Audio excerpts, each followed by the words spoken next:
All right. Welcome back, everyone, to the Transcending Neurodiversity podcast. Today, I'm joined by a guest that I'm super excited about because in this moment, he is my favorite YouTuber, or he has my favorite YouTube channel. His name's Kehlan. He runs the Formscapes YouTube channel, which is where a channel in which he goes into depths on topics like metaphysics, consciousness, psychology, history, natural science, just the whole holistic, open-minded worldview that doesn't get quite specifically into neurodiversity, but covers many topics that have brought a lot of light and awareness into my life. And so, and watching his channel, I really got a strong sense that, like me and many other people who watch my channel, we don't have normal brains, we're kind of divergent in a way. And so I don't know if Keelan is neurodivergent. It doesn't matter if he is or not. I think he just thinks differently. And I think he has a lot of wisdom that I think a lot of us can can benefit from. So Keelan, I'm so honored to have you on. Great And to be here. yeah, and my first question is, I guess, what is your relationship to neurodiversity? Okay, all right. Well, I guess we're just gonna start this off real strong, digging into the meat of it, because frankly, this is something I haven't really talked about because I would call into question the very idea of neurodivergency specifically, not diversity, but divergency, insofar as it implicates this notion of neurotypicality. I'm not an academic guy. I am a guy who has, grew up in rural Alabama. I have worked in numerous factories and warehouses. I still do. I am a very salt of the earth person. If anybody should know what the normies are like, it would be me. And as a person who has spent a lot of time around a lot of normal people, I don't think they exist, man. Like, I don't think there are any normal people. So, I mean, really, human beings were all put together in different ways, certainly. And we live in a society which is extremely mechanistic, extremely procedural. It has lots of boxes it likes to put people into. And so what we end up doing when we look at this kind of landscape of diversity among us, what we end up doing is I think we end up making a mistake because we end up looking at the people who are plugged into the boxes, and then we're looking at the people who are having trouble getting plugged into the boxes, and we're like, oh, okay, so those are the different people, and then these are the normal people. And that's just not the reality, because the reality is that those boxes themselves represent something that is completely unnatural, that has never existed before in human history. I mean, just to use the typical example that everyone uses, high schools, just modern education in general, is literally a machine designed to turn people into machines so that they can be factory workers. And so you take children who are not designed, to be factory workers. That is not the natural way that they should be behaving at that age. And then you start trying to figure out how to beat your square peg into the round hole. And and of course, people have found success. One is just through like family structure, just like using this very aggressive discipline on children. Some respond to that, and some end up fitting into the flow of it because of the way that they respond to that discipline. Does that make them normal as opposed to divergent in some way? No, absolutely not. Some kids, they'll respond to Adderall or something. And then some kids, they fly off the rails and they, end up like what happened to me. Does that make me more divergent than other people, I don't know that it does, or at the very least, if I am, I wouldn't point to something like that. Like the thing is that in order to really get a grip on the differences between people, we've actually got to get a grip on how people are actually put together at all, which is something that I don't think modern psychology really gives us. Boom. What an amazing strong start. And what's interesting is you're really getting into the name of my channel here. So it started off as transcending autism, but then I just did transcending neurodiversity to just kind of get it more accurate. But really, my name is based around the fact that, like, yeah, they're actually this whole concept of autism, this whole concept of neurodiversity, eventually you have to transcend it because, like, you're on the same level playing field as everyone else. So boom, what a perfect intro. You're right on the money. Oh, great, And great. I was really thinking this was going to turn into an argument between us because I have not really seen much of your work, but okay, we're on the same page thus far. That's good to go. And if we do disagree, then we can do that too. But yeah, thank you. oh yeah, I'm holistic. Like I ground everything in philosophy. And I think all of that has a lot of importance. So I try and see it in its whole, the whole way through. Um, so I guess yeah, why do you think this left-brained mechanistic materialistic framework has won when, you know, there is that inherent capacity for that right-brained, intuitive, creative, feminine Oh, that's way? a big question, man. That is such a big question. Because that touches on so many things. Um, let's see. Um, so let's begin by saying this. The One of the big topics that I've covered, really, in fact, I would say this is one of the central topics that I've tried to cover with Formscapes, is this notion of human consciousness evolution.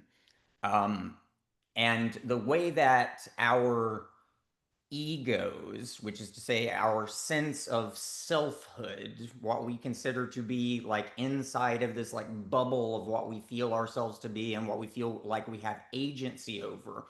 This bubble has kind of been shifting and morphing and growing over time. Okay. And the left brain kind of mechanical see, I'm tempted to even put it that way because that's not really what the left brain is the deal. We've created this very unusual situation where we're like forcing the left brain to do that. But what the left brain really is it just takes ideas, images, dreams, myths, yeah, all this stuff that's coming from the right brain, and then it's just implementing that. It's just like bringing the rubber to the road in terms of like how life is lived and what we do. Which is why I would also question the idea that the left brain is masculine and the right brain is feminine. I think that's a little twisted up too, and that's a whole other thing we could get into. I don't think it's quite that straightforward. Um, but that left brain way of navigating the world and actually just going through life is very much holistic insofar as it's actually in communication with the right brain and there's actually a balance going on here. But what happens is this: when you kind of sever the two, where you take that left brain stuff and you're like, okay, we're going to make the left brain concerned with building machines, designing procedures, increasing stakeholder profits, whatever. And in the right brain, you get to go over here with the fluffy, nonsensical stuff that doesn't really matter, and you get to make some art and talk about your feelings and all that fun stuff. But this is what we care about. We care about what's going on with the left brain because that's how you produce, right? And so, to make a very long story short, though I would like to make it long if we can touch upon the different points, is that capitalism, for lack of a better term, but just to encompass this whole machine of modernity that got going really during the Renaissance, has found the left brain in when it's isolated from the right brain to be extremely useful for its purposes because when the two are in communication, the left brain is able to be getting these ideas that are in constant communication with living reality, right? The right brain perceives wholes, it perceives the depths of things, the meanings of things, and whatnot. And then when it's feeding that to the left brain, then the left brain is operating in this very organic, naturalistic way. When the right brain's no longer in the picture, then what does the left brain have to work with? All it has to work with are the procedures, the equations, the numbers on the screen, these completely inert abstractions, which are themselves completely cut off from the whole, from the organic. It becomes the left brain. It is being thereby made into a kind of machine in order to serve machines, right? Wow. Very, very robust answer. I love it. And yeah, I know. So kind of going back to what we were saying before, because yeah, you did say, does neurodiversity even exist? I agree with that. And we can talk in this like non-dual way of just like, yeah, we're all in the same playing field, we're all one. But there is something about people like you and I, people who are perhaps more sensitive, um, who can just kind of like see through a lot of this. And it seems like there is this sort of difference.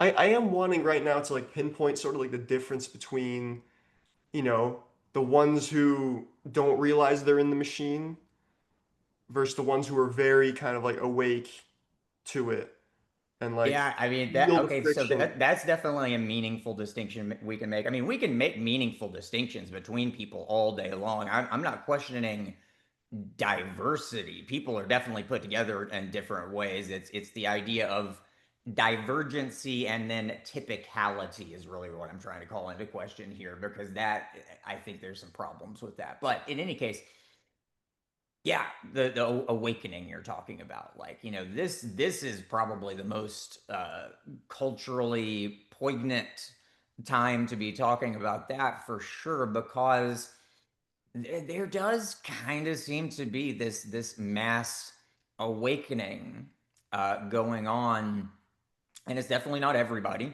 I mean, there are definitely lots of people um, who are still kind of like leaning into this idea that business as usual will go on somehow.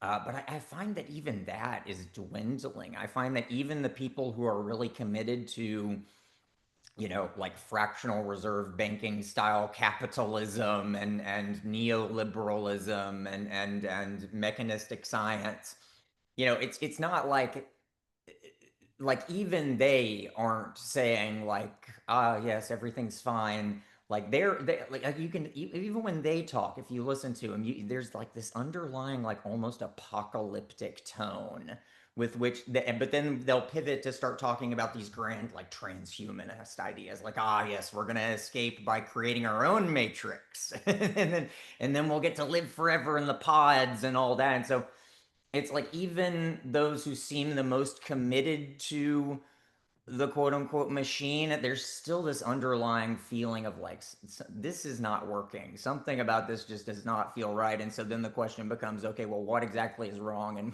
what do we do next? Yeah, totally.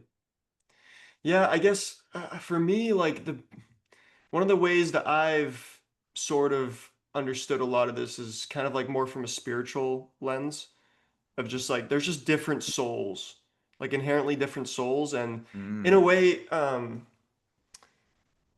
shoot, what was I gonna say? And in a way, it's like as above, so below. So like with a different soul comes like a different brain chemistry, perhaps, more prone to, yeah, like things that would be termed a neurobiological variation. And so when it comes to things like autism, ADHD, just like being more prone to inflammation, and even if you get into like, heavier disabilities, I guess what do you see as like perhaps like the metaphysical explanation? Like, do your best, but like, the metaphysical explanation for that or the Oh philosophical. no, I'm just gonna say it in the complete lunatic way, and then we'll see if we can rationalize it from there. So, like I've said, the human ego, and you could just as easily use the word soul. It's the thing that is the self-identity of the thing, which I believe is a transcendental thing. It is not something that the brain is doing. It is something that psyche in the metaphysical sense is doing in conjunction in dynamic relationship with the body in the exact same way that we see this back and forth between the right and the left brain. It's the same thing. And these souls, these eyes, these egos, um, they have been transmigrating. They're these forces at work through which the same soul can be reinstantiated. I mean, it's reincarnation, and it works on the basis somehow of this very bizarre continuity of like narrative. Which is where we could get into like Jungian stuff and like all this really arcane stuff. But let me answer the question first. And the thing is that, as I was saying, there's this developmental process that's happening over time. This is something that you're not really going to see. Well, you see it to an extent in Eastern philosophy, but we can see now from our more Western perspective that there really is a kind of uh, philosophy sees every right. Uh, and there are different layers to it, and you see this with things like the we could talk about the chakras and the kundalini and all that jazz. I mean, there really is a kind of progression to how this works. And so one really radical claim that I made in one of my most recent videos is that people with nonverbal autism are actually new souls. I didn't quite say it out loud like that, but the implication was pretty strong that's the conclusion of the argument that I was making, that there's nothing wrong with these people. This is not a birth defect. This is not some kind of, like from a spraying Roundup. It's because the Earth's population is increasing, which means there has to be this faster cycle of this happening. And there's and so what you have here with these nonverbal people, I believe, is essentially the exact same stage of consciousness, which is really, I believe, the first stage of consciousness in the sense of an individual sense of selfhood. It's what we see in the Paleolithic, where we don't see written language. We don't see uh, uh, what we see are images, right? And this is a whole story we could get into, but I want to keep the eyes on the big picture question you asked. Um, well, we can see lots of parallels here, such that when we look at these, kids or adults with nonverbal autism, what we're seeing is essentially a kind of consciousness that has been transplanted in a sense. Not really. They're new to this, but they're being born into a world that is utterly different than one which would have once upon a time been able to adequately accommodate their way of being. And so it's very difficult for parents of kids with nonverbal autism to make that work and to accommodate them, because it is so radically different than what we've got going on now. But if you listen to those parents, what they'll tell you is, I think this uh, person is here for a reason, and it's to teach us things. And we do learn things from that. And I think that is like, they're not just waxing poetic. That's literally what's going on, right? Hmm. Yeah, I've definitely heard of those cases, especially now with the telepathy tapes Yeah. and things like that. Getting like number one on like Spotify on Apple Podcasts. Like Mm-hmm. that's crazy. I mean, Yeah. it's very much, people are very aware of it these days So and intrigued by it. just to plug what I'm talking about here a little bit more, because I'm just kind of like sprinkling around a little bit on this topic, but where I dive really deep into it is, I believe it's part two. Yeah, it's part two of my playlist on the ever present origin. And in that video, I talk a lot about Diane Powell's work, and also the spelling thing as a way of communicating with nonverbal autists, and how that relates to the kind of pictographic thinking that we see in like the Paleolithic and blah blah blah. Anyway, I'll pass the mic back. I just wanted to be like, okay, if anybody cares to really know what I'm talking about, where it sounds a little less lunatic-y, then there you go. Yeah.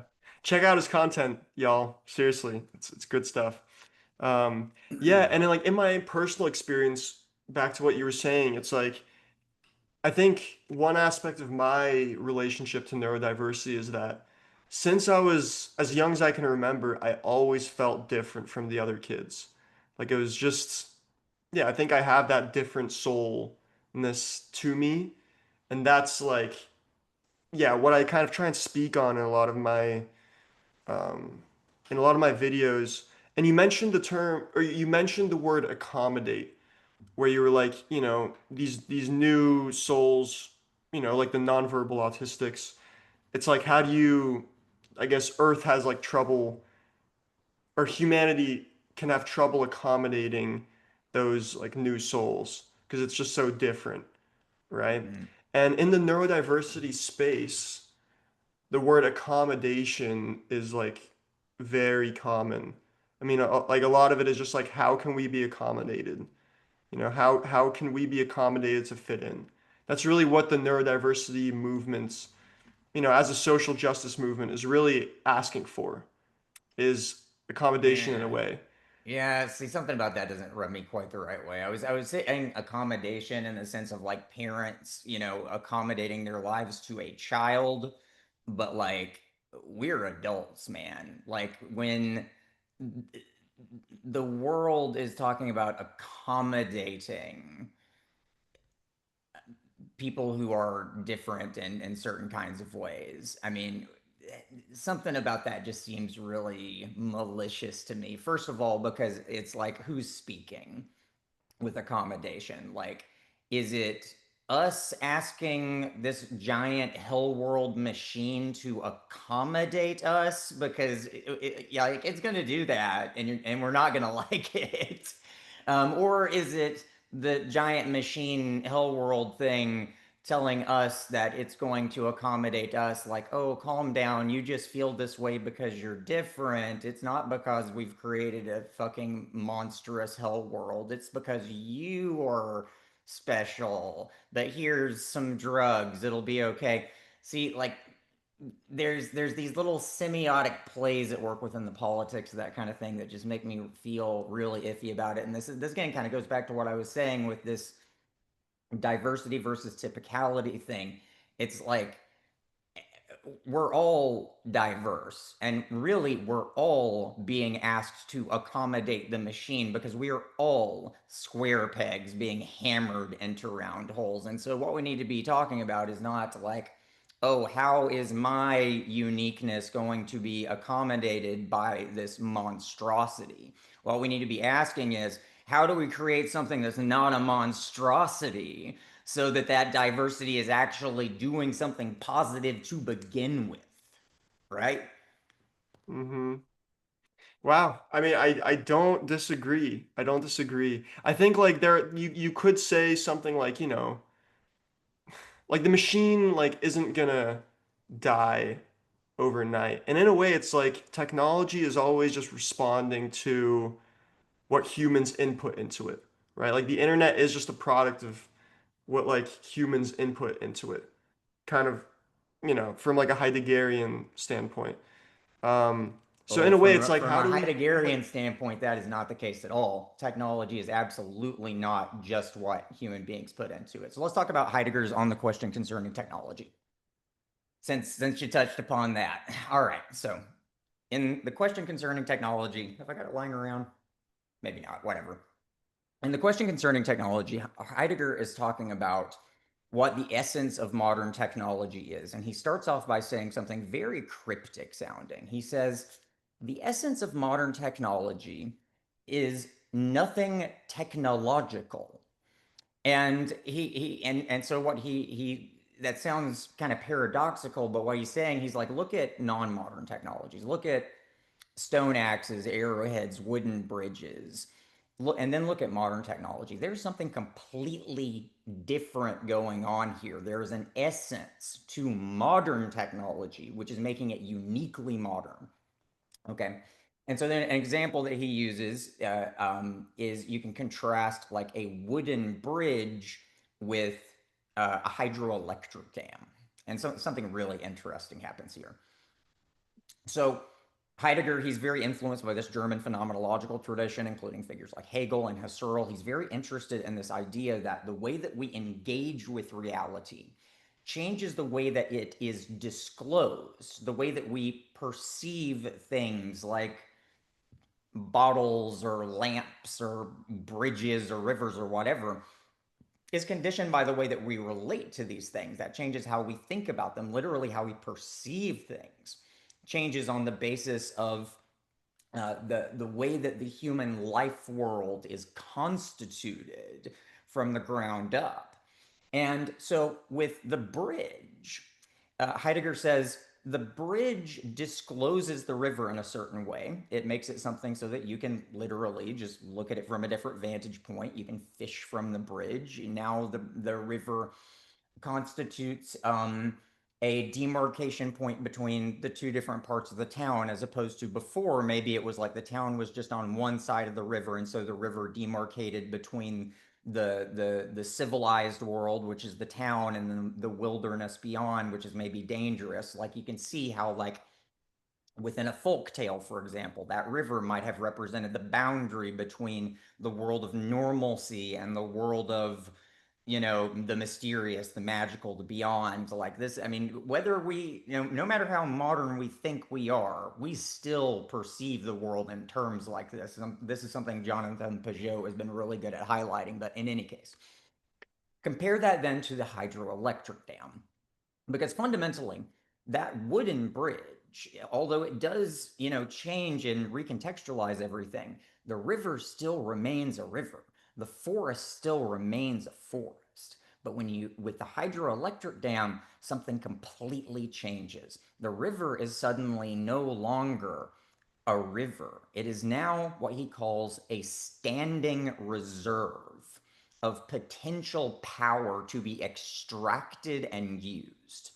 Okay. And so this is not just like a different relationship that has taken place. That it's a different relationship that has completely changed the way that we think about like what is practical, what we want, what makes sense, what our everything like so all this is to say that there's a certain logos, a certain logic within the hydroelectric dam itself that is not there in the bridge. Okay, and it might be tempting for us to say, oh, okay, well, yeah, but like we put that logos in the bridge and we put that logos in the hydroelectric dam, so it's really just us doing it, right? But then look at the actual history of technology and the way that new technologies, they develop, they plug themselves into the kind of socio-political machinery, and then suddenly the ordinary people on the ground, or even people up at the top, are just kind of swept up in these transformative motions that seem to be like, who's at the steering wheel, who's flying the plane. Very oftentimes the answer is no, actually the plane is flying itself in a sense, and we're just kind of along for the ride. And then when things go bad, we look for somebody to point to be like, ah, you're the villain. when really like there is a logic to machinery itself. Like nobody sat around and decided, oh, it'd be really cool if like we turned the entire planet into this giant metabolic system of electrical and petroleum resources that can then gradually disintegrate all of the forestry in the world to make way for strip malls. Like nobody at any point decided, you know what, that's a great idea. The people who are saying that is a great idea are people who got plugged into the administrative positions after that process was well underway for over 100 years. You know what I'm saying? And with the internet, let me get back. Let me just say that this real quick and I'll be done. The internet is also, and it is not an organic thing at all. The internet, especially now this is the case more so than it ever has been. The internet is very, very tightly, how should I say, like gardened by the military industrial complex. And this is not just a conspiracy theory. I mean, we could point to receipts. We could point to like the evidence with like Reddit and Eglin Air Force Base, and just, I mean, I could go on and on. But anyway, careful with that because oftentimes these technologies are definitely a lot more than what we're putting into it. And sometimes what is being put into it comes from a very different place. And so what happens is we think that things are happening organically, like with Reddit, for example. Like for a long time, I think people have mostly woken up to it now. There was this idea that like Reddit gave this illusion of this completely user generated community, like, oh, it's the front page of the internet. And so everything you're seeing, like, oh, I'm a smart person and I come on here and I read the posts and they think like I do. So they must be like me. And so when I see a post that has 25,000 upvotes, like, oh, and these people who are like me think this is smart and a good idea. So I guess that means I should also think that. And if I already do kind of think that, then seeing those 20,000 upvotes is going to make me more sure of my belief in the thing. Like, man, the powers that be see what's going on here and they're like, oh, yes, we can use this. And they do. Like, Reddit is a giant bot driven machine now that is designed specifically to trick 20-year-old college boys into thinking that they're ahead of the curve when really they're basically just being spoon fed exactly what to believe. Okay, Yeah. I'm done. Yeah. No, good. I'm glad you said all that. And yeah, I definitely didn't do Heidegger justice in my little thing about it. And Well, I I get the didn't give sense. you time to really talk either. I just, yeah, I heard Heidegger and I was like, oh, I got to jump in now. So sorry about that. Go ahead. Yeah, but I can definitely sense you could smack me on Heidegger. Like you know these depths a lot more than me. Um, so I guess what's coming to mind now is because here's the thing, my channel is a lot about kind of equipping neurodivergence with sort of like tools or perspective that could help them navigate their inner world and navigate the external world. And when it comes to like navigating all of this, there's like, examples of people who, yeah, don't fit into the boxes, who are pretty, I guess, divergent in a way, like Tesla or Einstein or even like Musk, who just kind of like are allowed to let their creativity like run wild. So let's put it in very concrete terms. Yeah. People who have very imaginative ways of perceiving the world and engaging with it. Like, yeah, that's definitely like not everybody can do that, right? Hmm. Like, that is definitely a thing that we could talk about meaningfully as a specific kind of diversity.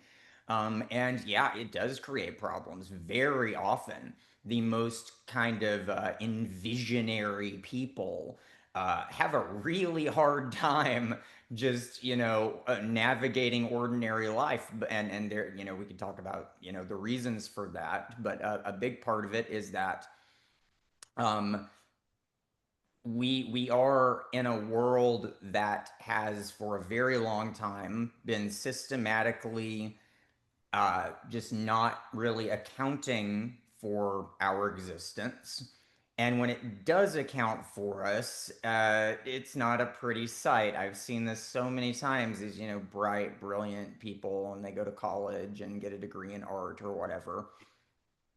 And the next thing you know, I mean, it's like, some corporation sucks them in and they end up just being, another instrument. I've seen this happen over and over again on YouTube. These, creators, they'll have all these cool ideas and like they're brilliant because creating YouTubes is absolutely an art form. You have to have that kind of imaginative sense to be able to do that by yourself, right? But the problem is that doing it by yourself is like an 80-hour a week job, right? And so, they'll get a little bit of a following. It's literally just like the music industry in the 80s, right? And then some corporation will step in and be like, oh, hey, we'll help you out. Here, well, here's a bunch of money. All you got to do is run ads for us and sign this contract and blah, blah, blah. And the next thing you know, it's a completely different beast because it's like the person who was like the artist is now just the guy who stands in front of the microphone and just like mindlessly rattles off what the teleprompter is telling him. And so yeah, it's like for creative visionary people, like it does feel like, particularly at this stage of society, it's like, and really at every stage, we talked about schools and how they handle kids like that. I mean, it's like at every stage you've got a world that's trying to beat that out of you, and it's heartbreaking that it's so successful most of the time. Yeah. And let's talk about how to navigate that. Um, if like, yeah, let's talk about how to navigate that because that's difficult, and that's I think where there's like a lot of friction in my experience relating to this world, and I think like a lot of other people's experience. Um, because yeah, like to me, I see people like Einstein or like Tesla. Even though they didn't come out unscathed, like they were still able to really let that creativity, let their imaginative nature out fully and make profound changes to the world. And I think those are examples of like people who are able to sort of somehow make it through and be given a platform to, bring Well, out some let's of their let's talk potential. about the silver lining real quick because I do want us to give an optimistic spin on this, but let's go back to Tesla real quick because damn, that is a tragic story right there. Because the unfortunate truth is that Tesla was able to exercise that creative genius and do all this stuff that he wanted to do as long as the ultimate product of that was exactly what the Edison Corporation wanted for electrifying New York City. And as soon as he wasn't useful anymore, because, artistic people, we don't like, we're so bad at like, ah, yes, this is working, this is making money, so let's keep doing that. And we're just like, no, that's not the next step. The next step has to be this other thing. And then people are telling us like, well, that's not going to make any money. And we're just like, well, no, but the next step is what the money is for. Like, it's just a completely different way of seeing things. And that's, yeah, I mean, that's exactly what happened to Tesla. Is that he got off into this much more arcane, esoteric, spiritual territory later in his life, and it ruined him. Like he died in a hotel room. Like it just this everybody thought he was a madman just strolling around feeding pigeons, and we'll probably never know, not anytime soon, what the work that he was doing at the tail end of his life looked like because it got swallowed up by the electrical companies and then probably the State Department and Pentagon and all that too. And so who knows? But anyway, yeah, let's try to then change this into a major key if possible. Like, yeah, so given the current state of things, like how do you preserve and, well, not only preserve but nourish and cultivate that aspect of yourself, without turning you into a homeless person, sitting in an alley, shooting fentanyl or whatever. Like, uh, that's a good question because frankly, I mean that is another tragic thing that very often happens is that the people who don't fit in and who refuse to fit in, they just don't make it. They just fall through the cracks. And so for me, the way that I've been doing it is I've just been just juggling for, I mean, the past, geez, how long has it been now? 18 years, just juggling between my creative, intellectual endeavors on the one hand and just being a normal working class person on the other in order to keep the ship afloat. And it is working currently. There have definitely been times when it was not. I have had some very rough periods of my life. Um, but yeah, it's. I mean, that's the strategy that I found. If anybody's got any better ideas, I would love to hear it. Frankly, because this sucks. Yeah, I mean, it seems like no matter what you do, you're gonna have to balance that, dreamy, imaginative, creative side with practicality, like Mm-hmm. with having to address this world that we're in. And I think for me, like the two examples of like just like avenues you could take that are like the closest thing to like preserving that essence is like either just a- being an artist and yeah, somehow finding a way to thrive in that, or like being an entrepreneur and just kind of getting to do it your way. And in both of those, like, being an entrepreneur, like you need to learn business skills. You need to like, become good at capitalism. And then as an artist, now with like the modern music industry, for example, it's just so highly compromised and yeah, without a label and without mastering social media, it's like how far can you make it?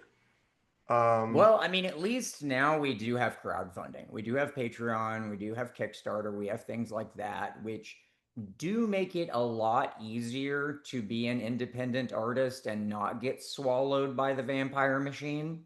And so that helps, but even that's hard because then you've got to, I mean, you've got to really stay on top of like your social media presence, and that's, for me in particular, that's hard because I'm not just going to wake up every morning and post something on Twitter just to feed the algorithm. Like if I don't have anything interesting to say that can go into a little quip, I'm just not gonna bother with it. And anybody who's like a social media person will be like, "Oh, no, no, no, that's not how you're supposed to do it. You need to post a short every single day. Like it doesn't matter if it's good. You just got to feed the machine right." And I'm just like, well, if it's not good, then I'd rather just like go die in a ditch, frankly. Like I am like a militantly integrity oriented person, which frankly, I am not recommending that to anybody. I am just speaking for my own quirks right here. Like it might be a better idea to just post a short every day, regardless of what it is, in order to like get your bills paid. But I'm not the type. I'm the kind of person where it's like, unless like there's a spark that really lights a fire in me, I'm not doing it. And so it's definitely not good business practice, but the point of working a regular job is so that I don't have to worry about that too much. it's a good way to go to follow that spark. And yeah, I definitely tried to master social media personally at one point, like just creating reels like every day, even if it was like bad. And I swear it wasn't even like the lack of creativity that got to me, but just like interfacing with social media, even when it comes to me being a creator, I just felt my mind going into a jumble. I mean, it moves so quickly and like it's just like it almost like cognitively it made me yeah unclear and like it's almost like I became tethered to that machine with like trying to just distance myself from it as much as I could. Yeah, I've gotten to the point where I just don't even pay attention to YouTube anymore, even like when like I used to watch a lot of different channels from like, stuff about science, stuff about history, just and it just I don't know if it's me. I don't think it's just me. Part of it's just the fact that I feel like I have gotten to the point where like there's nobody on YouTube who's really saying anything that I haven't heard before that I care to hear. But another part of it is that it's just the velocity of it, like you said, it's gotten to the point where it's just churning out nonsense for the sake of it. And it's like I'm not worried about missing anything. Like, like if there's something I need to know, it'll come to me. It'll happen. I'll figure it out somehow or another through some rabbit hole or another. I would much rather just be like, going for a walk around my neighborhood listening to music. That's how I do my brainstorming, right? So, yeah, I really hate how it has become, and like with AI, especially just turning everything into just goop. Like I like from day one of Formscapes, Mhm. I was like militantly like, there's not going to be a drop of AI in these videos. Some people, like even to this day, will come into my comments and accuse me of like, oh, you're using AI for blah blah blah blah blah, and I'm just like, you listen here, you little mother.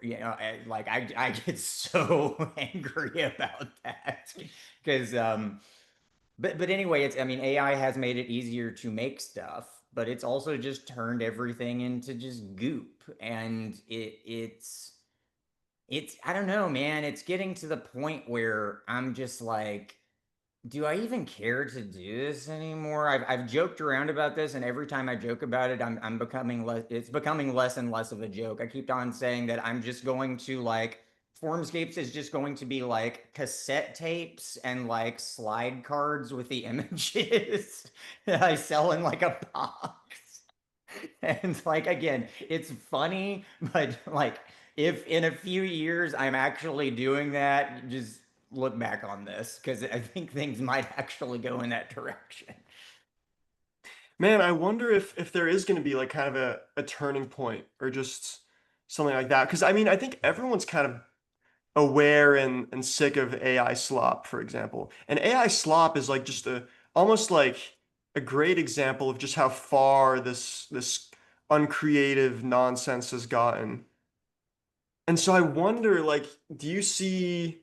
Because I mean, again, this is a very interesting time to be alive. Like, do you see sort of like a big reformation happening? Like a reformation that you would be, yeah, like a fan of, like, Well, I remember, even several years ago, musicians talking about how they think that cassette tapes are going to make a comeback because you can, they're easy to produce, and they've got this very kind of authentic physical quality to it. I mean, music has gone downhill so badly, and music was the first one to die from this, in my opinion. I was a musician for 10 years, and then after a while, it just became like, what's the point of even doing this anymore? Because it just turned, and this was before AI, it just turned into this endless deluge of junk.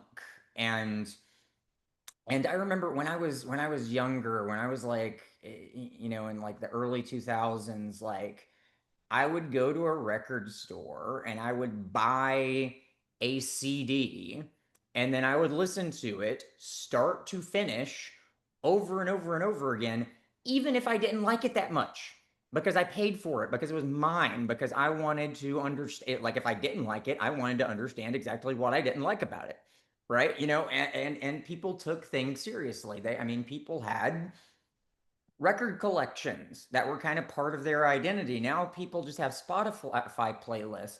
Nobody's Spotify playlist is like a thing, like an heirloom they're going to pass down to their kids. Like, it just, there's this lack of tangibleness to things, which is, again, like we were saying with Heidegger, like these things completely shift our perception of reality, like the capacity to take an object and just hold it physically in your hand completely changes the way you relate to that object in contrast to if it was just numbers on a screen, even if what you're hearing is the same thing, even if this thing on the in the computer is like better audio quality, like with cassette tapes. Cassette tapes are technically worse, but I know people to this day who still have their cassette tapes. Nobody alive right now is going to have the same Spotify playlists in 5 years unless they stop listening to Spotify right now and just don't touch it again. You know what I'm saying? Like, it's not going to be because there's this like sentimental value attached to it, right? Hmm. So I guess going back to like my question, like, do you see like a reformation or a change or just like a positive societal movement that like becomes aware of like technology's grasp on humanity? People becoming aware, yes, but a movement like what I was talking about with people in the music world talking about, oh, we should all just switch over to tape decks and tape recorders. It didn't happen, and it didn't happen because it's just the way that things are put together right now. In order to have a movement where, like, for example, uh, like if we were to try to create a new YouTube that just didn't have any AI, like it's just not going to succeed, unfortunately. And it's not even if you have a huge amount of mass support. The reality is that the AIification of YouTube has made it more profitable for YouTube. Even if people like it less, you get what I'm saying? So we've gotten to the point where, once upon a time, people would say that capitalism is consumer driven, that what people want is what determines what products are made. But we're seeing very clearly right now, and this has always been the case, this isn't really new, but it's just obvious right now that that's just not true. Like, what people want does not usually correlate with what gets put on the shelves, as it were, because there are other logistics at play. But because really what happened is in the 60s and 70s, corporate America in particular, and the spread across the world from the United States, found out that they could use psychoanalysis. It was really Anna Freud, Freud's niece, I believe, who began what's now known as the field of marketing psychology. And essentially, what they found out is, like, if you want people to want your product, you don't have to change your product to make them want it. You can just make the thing and then make them want it. It's just easier to do that. And so if the thing is more profitable for you than what they're saying they want, they don't even see that as a problem, because it's just so easy to turn the gears in a certain way to make people consume it anyway, and they'll complain the whole time, but it doesn't matter. Hmm. Yeah, I mean, you touched on a really important topic there. We're kind of a dark one, but yeah, really important for people to be aware of. I guess like personally, in the next, when you look at the next 100 years, are you like an optimist in uh, terms of where society is going? well, for society broadly speaking, no. I think this is the ship is going down. Okay. And we're in this situation where it's like the evil vampire lizard people overlords are just looking at the best way to suck the blood out of this thing as it dies, so that when we transition to the next phase of the hell world, they'll be in this nice little position as the global oligarchs who have their own little private armies and stuff like that. So in that sense, no. But I am very optimistic about what we are capable of right now. And I'm very optimistic about the idea that the things that we are doing right now to change the way that people perceive these things, and specifically insofar as we are able to teach people to think in new ways, that is laying the groundwork for the possibility of something new, which is, I think it's possible right now. I don't think we're quite there yet, but there's this possibility of, and I'm not just talking about some kind of like off grid thing where a bunch of hippies go off and build some cabins in the woods. I'm talking about an intelligent way of going about just kind of diverging. We could talk about these ideas like gray markets and uh, this is a whole can of worms to open up. But basically, I think that there are ways to kind of branch off and do things differently in a way that is substantially better for human beings. And I think right now we're not there yet. We're not there yet, but we are. The groundwork is being laid for that possibility, I believe. Yes. Hmm. Okay, great. I feel like, yeah, yeah. I think now we've come to this understanding that, yeah, what's out there is pretty out of our control in a way, and not looking so great. So now I guess I want to turn the attention a bit to our internal world. What can we do to stay sane during these times? What can we do to also, I guess, preserve that dreamy, imaginative creativity? I guess, what do you do in your own personal life aside from, Formscapes, which I'm sure is a great creative outlet? Oh, Um, I don't know why you're asking me. I'm mad as a hatter, but but no. In all seriousness, eh, creating communities, even if they're just online. I know people complain about that, but I mean, like that's a big deal. Like learning to think differently, learning to understand oneself and other people better, connecting with other people, and just hanging on to what you got. Hang on to that imaginative aspect, that intuitive aspect, that artistic aspect, that part of you that, you know, deeply cares about your potted plant or whatever it is. Like the most effective tool of totalitarianism right now is hopelessness. Once that has not always been the case. Once upon a time, there was this world in which, like, well, I'll just speak to the United States, even though the audience might not all be from the United States, but where it was like people signed up to like join the military to go and fight in the thing because they wanted to, because that was like considered brave and good, because like they believed in this thing called the United States, and it like meant something, and they felt part of something bigger themselves. And so it was like, and of course it was all a lie in a lot of ways, but getting people to believe that was part of the strategy of the overarching institutional infrastructure, right? We don't live in that world anymore. We now live in a world in which young men are being bribed with debt forgiveness to join the military.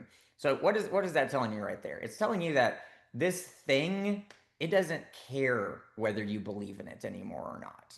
Right? In fact, it would prefer that you not believe in it, because the more nihilistic you are, the more desperate you feel, the better, right? Because then you just stay in your box, board up your windows, like it's hope. Hope is what people need, right? And it's we're in an ugly situation because again, it's like it you know it's like the thing doesn't even need you to believe in the lie anymore, and that is terrifying because it's like if somebody is robbing you and they're trying to convince you that they're not doing that, well, that's a good thing, because that means if you knew that they were robbing you, then presumably you could do something about it. When you catch them red-handed over and over again, and you're like, "Hey, I think you're robbing me," and their response is like, "Well, yeah, but like I'm not gonna stop." Like that means it doesn't matter whether you know her or not anymore, and that's kind of the situation we're in now. But anyway, yeah, it's hope ultimately. Again, we're not gonna be able to just go off and start some like different society with cabins in the woods or whatever. But there is hope. There is groundwork being laid for the possibility of something different if people can learn to think differently, if people can learn to feel differently, if we can renegotiate the way that we relate to one another and to our own minds and bodies and to ideas, that will go a long way. And so, in the meantime, whatever comes next, right now, what we have to do is not drink the Kool-Aid, because right now the Kool-Aid is hopelessness. Mm, mic drop. Amazing stuff. And then, yeah, I guess, is there any other topics before, we start rounding it out? Are there any other topics that you feel for my channel, addressing, I guess, neurodiverse people, autism, ADHD, emphasis? Yeah. Is there anything else that you feel called to touch on that you feel is important? Yeah, I'll say this. Let me see if I can say this in a way that doesn't offend too many people. If you are diagnosed with any of the broad gamut of those possible conditions, it's probably true that that diagnosis is pointing towards something, okay, about your composition, right, that you are aware of. But it's important to understand that in order to really get to the bottom of why we are the way we are, why certain people have certain characteristics and others don't, and what just what goes into the composition of human beings, like diagnoses are not enough for that, right? And so it can be a starting point, perhaps, but if you're saying that you're autistic or something, I'm not saying you're wrong. I'm saying like that's these terms are like sawed-off shotguns. Like they're not very precise. And but we need to be precise. We need to really think about like how did I end up like this? You know what I mean? And the answer is not, in fact, this is going to sound like a pretty hyperbolic statement, but honestly, now that I'm thinking about it, I think I'm pretty confident about this one. In trying to understand the way that I am and why I am this way, and with anybody in my life where we have done this kind of thing, this kind of like boots on the ground, like guerrilla psychoanalysis type of thing, to really understand why we're put together in the way that we are, we have always been able to find an answer that actually made sense in terms of like the concrete things of like, oh, because my parents went through this, and because their grandparents were like that, and because I went through this when I was in kindergarten, and because blah blah blah, and then this happened. And you can always tell a coherent story of like, oh, this is actually why I am the way that I am. And that allows you to then have a grip on it. Now it's not just a label from the DSM-5 or something. Now it's something like, oh, this is part of my story. And now I have a kind of agency that I didn't before, because now I can look at this as something like, this is concrete, this is specific, this is a part of me that is responding to something that it is interpreting within the same lens that it responded to something that happened when I was 12 years old, or whatever the case. You fill in the blank. It's that kind of thinking that allows us to kind of get a grip on ourselves. And that doesn't mean we'll be able to completely change ourselves, but it means we'll be able to take the things that we're carrying with us from our past, from our parents, from whatever, um, and to be able to navigate the world intelligently, um, having brought those things into clear light of day.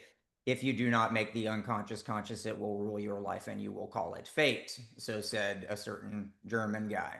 So there you go. Whew, that was hot. That was spicy. Or no, not spicy, but that was amazing. Thank you. And I hope everyone was listening carefully there and rewind a little bit if you feel like you missed anything. But wow, I feel super complete and happy with with what we've talked about so far. Aside from Formscapes, like the YouTube channel, which everyone should check out, what other like resources of yours or of other people's do you recommend? And we can put it all in the bio down below as well. Oh Lord, it depends on what people are interested in. I guess when it comes to psychology and hmm God, that's casting a really wide net. Because I draw a lot of influence from Robert Moore's work and the names I would rattle off there, they're not like YouTubers though. Maybe look into like the channel This Jungian Life podcast is really good. Um yeah, I feel like I'm just gonna rattle off a bunch of Jung podcasts. But nonetheless, that one's good. And maybe also look into look into Robert Moore's work. Look into read some Freud. Honestly, I mean, yeah, or look into some videos breaking down Sigmund Freud's ideas. I think those are very important. They get very overlooked these days, especially in spiritual circles, because people tend to think that Freud's kind of icky, but no, he's important. But um, so let me branch out beyond just psychology because that's kind of a boring way to answer the question. In terms of like YouTube channels that are doing stuff kind of like what I'm doing, um, Footnotes to Plato with Professor David Matthew Segal or Matthew David Segal, excuse me. His channel is really great. Um, I would also look up any videos by and he doesn't have a YouTube channel of his own, but you can find lots of interviews online of this guy named Richard Tarnas, who I think is really important. Um, and oh, you know what? This is one that just popped off the top of my head. I'm gonna remember like 10 after we've turned off the record button, but there's this channel called The Hidden Passage, which is absolutely fantastic. And his stuff is very similar to mine. So yeah, that wasn't a great answer to the question, I feel, but maybe that'll lead somebody down a fun rabbit hole. So we'll leave it at that. Yeah, no, I mean you gave me plenty to look at after this, so I appreciate it. And yeah, to all who watched all this, much appreciated. Thank you so much for tuning in. Thank you, Kehlan, as always. And yeah, hope to see you next time. Take Absolutely. It's been a blast. Love talking to you. And yeah, take it easy. Thanks for watching, everybody.